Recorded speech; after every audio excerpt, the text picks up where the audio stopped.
On October 25, 2025, at 3 a.m., fierce winds howled across the plains near the Seversky Donetsk River in eastern Donetsk, Ukraine, tearing through the darkness. The earth trembled under the weight of massive military forces as Russia and China advanced together through the chilling mist. The Red Star of Moscow and the Scarlet Flag of Beijing were clearly displayed. Riverbank artillery thundered rhythmically. Rockets streaked across the sky. And the frozen waters reflected the ominous firelight, foreshadowing the impending horror. Within moments, the continent's two most powerful armies would storm Kramatorsk, confident that a single, decisive blow would shatter Ukraine's defenses.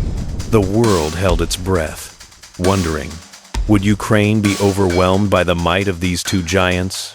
Or would the river become their watery grave? On the northern bank, a Russian armored convoy edged forward through the fog. 30 T-80 BVM tanks led the way, their engines churning the mist, followed by 20 BMP 3 seconds, 12 2S, 19 Metis-M self-propelled howitzers, and 400 soldiers forming a 5-mile-long line of armor and firepower.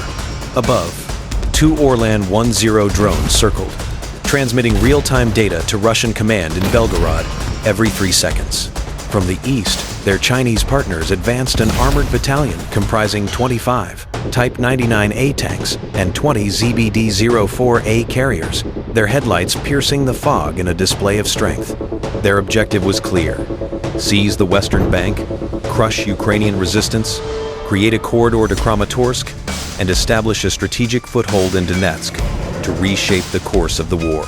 That assurance, that hubris, was about to encounter a cold, calculated brilliance. While Russian and Chinese tanks thundered toward the Seversky Donetsk, a different kind of army waited silently deep beneath an abandoned factory outside Kramatorsk. Dozens of Ukrainian officers monitored a digital map, its red markers tracking enemy movements in real time. They had anticipated this attack 21 days earlier. NATO satellite intelligence and intercepted Russian communications had revealed the entire plan, down to the very minute. For 3 sleepless weeks, Ukrainian engineers and sappers had transformed 42 square miles of farmland into a lethal, wired killing field. Beneath the frozen surface lay 120 TM-83 anti-tank mines, each equipped with shaped charges capable of penetrating 110 millimeters of hardened steel, all connected by fiber optic triggers to a remote console 5 miles away. 45 thermal sensors, concealed in snowdrifts or nestled within hollow trees, formed a network sensitive enough to detect a heartbeat from 8 miles. 3 narrow, seemingly safe corridors were deliberately left open gaps designed to channel the enemy convoys into a deadly crossfire. Behind these corridors waited 12 Krab 155mm howitzers pre-aimed with Excalibur shells, 6 Bayraktar TB, 2 drones circling at 12,000 feet, providing real-time targeting data, 18 Leopard 2, a 6 tanks positioned on the forest flanks, 60 war-made loitering munitions, and 200 FPV kamikaze drones in radio silence, each pre-assigned a coordinate and a kill order. This was no ordinary defense. It was a meticulously planned digital ambush, the product of patience, mathematics, and foresight. Every inch of frozen ground had been accounted for, every explosion predetermined. At 4:45 a.m., the roar of engines echoed like thunder across the steel. From the north came 30 tanks and 400 Russian troops, advancing like an unstoppable metal wave.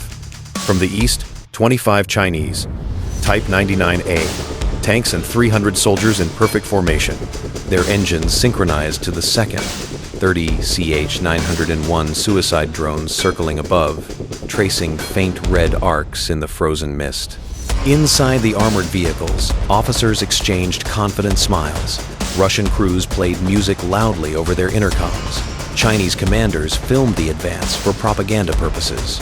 In their minds, they were making history.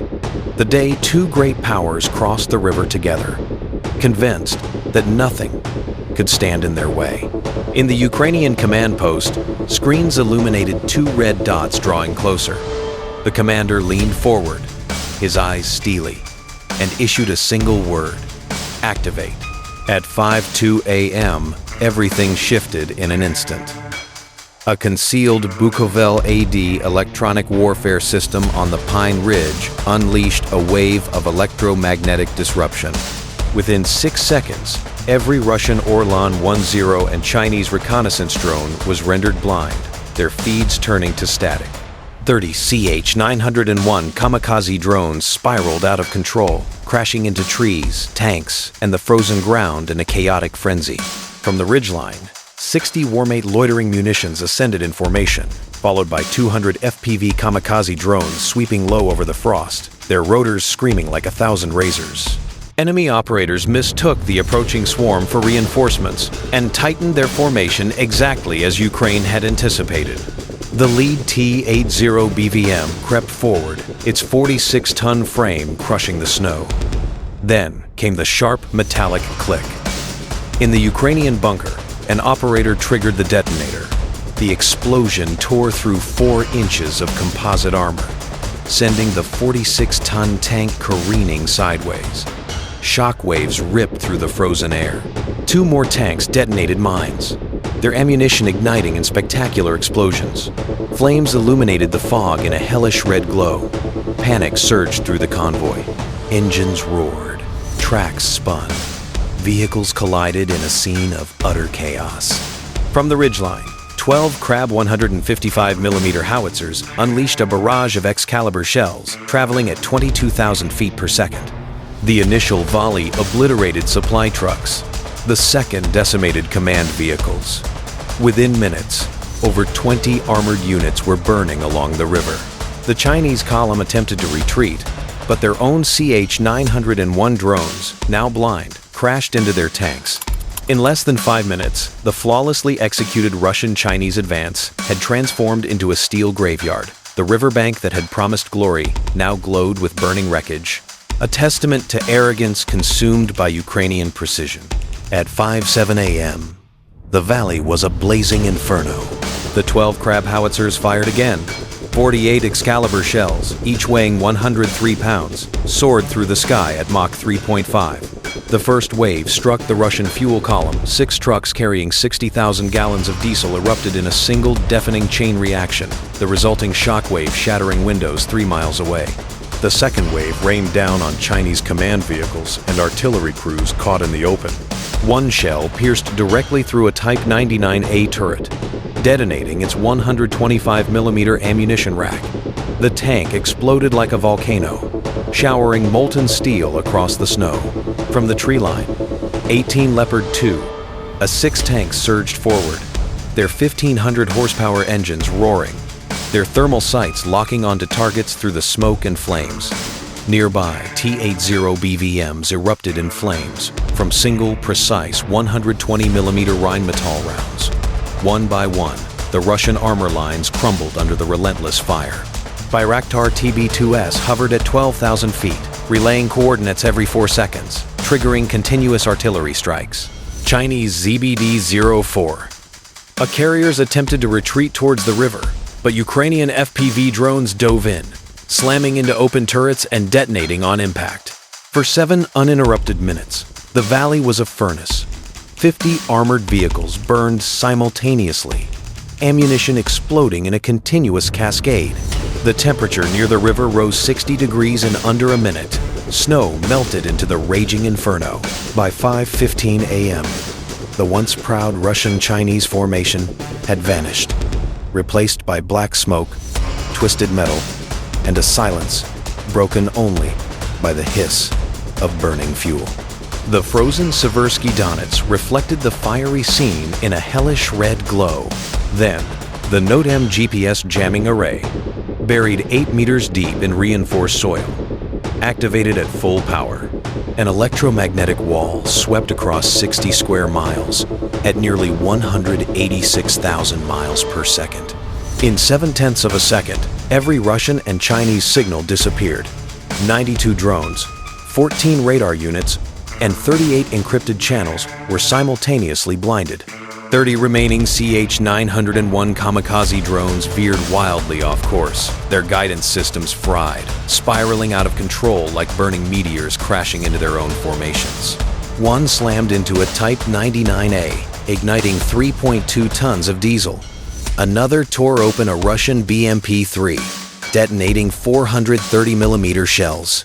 In under 2 minutes, friendly fire from their own drones destroyed 6 tanks, 4 carriers, and killed over 60 soldiers. The air crackled with distorted voices. Russian channels dissolved into static, orders reduced to fragments. Pull back, fire north, before the lines went dead. Orlan 10 UAVs, each worth $120,000, plummeted from the sky one by one, their circuits fried by the jamming pulses. Ukrainian systems, protected by NATO encryption, remained unaffected. Bayraktar TB-2S climbed through the haze, pinpointing remaining targets with millimeter accuracy. In 4 minutes, 7 MAM-L missiles streaked down, obliterating 4 command trucks, 2 ammunition convoys, and a $14 million Pantsir S-1 launcher. By dawn, half the valley's communications were gone. 70% of enemy assets were blind and immobile. Russians fired smoke. Chinese shelled random coordinates. The battlefield was no longer under their control, it belonged entirely to Ukraine's algorithmic intelligence. In the frozen valley, 2 armies of flesh and steel had lost all situational awareness, and a fundamental truth became clear. In modern warfare, the first side to lose connection loses the war. At 7 a.m. on October 25, 2025, the sun rose over the smoking ruins of the Seversky Donetsk, and the world order shifted. The last fires still burned along the riverbank. 53 destroyed tanks, 27 other armored vehicles, and 700 bodies scattered across the ice. A joint Russian-Chinese force, equipped with $1.3 billion worth of hardware, had ceased to exist in under 20 minutes. In Moscow, the Kremlin's emergency lights flashed red.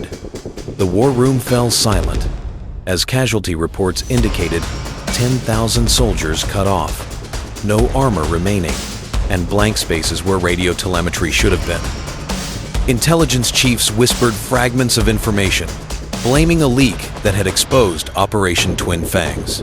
For the first time since the war began, Russian officers stopped shouting and began to whisper. 7 time zones away, Beijing's Central Military Commission convened behind closed doors. The official report described it as a tactical withdrawal, but the reality was undeniable. The PLA's prized Type 99A Spearhead had been digitally dismantled before it could even fire a coordinated shot. No state media reported the disaster, yet satellite images were already circulating globally. In Washington, the Pentagon's phone lines buzzed with hushed astonishment. Analysts replayed the engagement frame by frame. Electronic warfare completed in 42 seconds. Drone coordination accurate to 0.8 of a meter. Ukrainian strike efficiency at 94%. A general leaned back and muttered, "They didn't just survive, they rewrote the rulebook."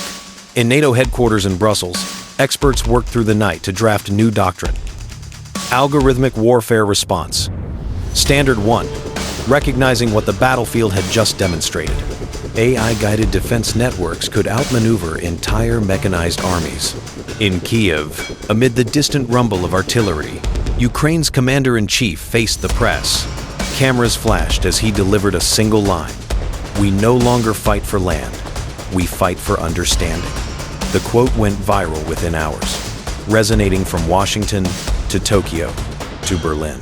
For the first time in modern history, the world had witnessed 2 superpowers blinded not by weapons, but by intellect. The message was clear. A new era had begun, and wars would no longer be won by strength or speed, but by the ability to see what others cannot.